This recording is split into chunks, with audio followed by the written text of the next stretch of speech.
ኑ ነገን ዛሬ እንስራ። ፋና የገንዘብ ቁጠባና ብድር ኃላፊነቱ የተወሰነ መሰረታዊ ህብረት ሥራ ማህበር የተለያዩ ስራዎችን ለመስራት አስበው የገንዘብ እጥረት አጋጥሞታል። እንግዲያውስ ከፋና ጋር አብረን እንስራ፣ መጥተው ይቆጥቡ፣ ይበደሩ እያልን የምንሰጣቸው አገልግሎቶች ለየት የሚያደርጉን አንድ አባል ከሆነ ከ2 ወር ጀምሮ ብድር እንሰጣለን። ብድር በአነስተኛ ወለድ እንሰጣለን።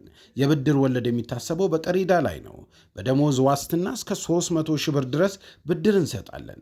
በዝቅተኛ ብር አባል እንዲሆኑ ማድረግ። የቁጠባ አይነቶች መደበኛ ቁጠባ፣ የፍላጎት ቁጠባ፣ የውል ቁጠባ፣ የልጆች ቁጠባ።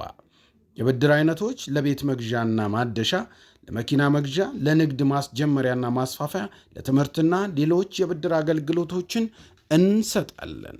አድራሻችን ልደታ ዳሽን ህንፃ፣ ጀሞ ከለላ ህንፃ፣ ኮተቤ አጽባ ህንፃ፣ አየር ጤና ሳሚ ካፌ ህንፃ፣ አዲሱ ገበያ ጃምቦ ህንፃ። ኑ ነገን ዛሬ እንስራ። ፋና የገንዘብ ቁጠባና ብድር ኃላፊነቱ የተወሰነ መሰረታዊ ህብረት ሥራ ማህበር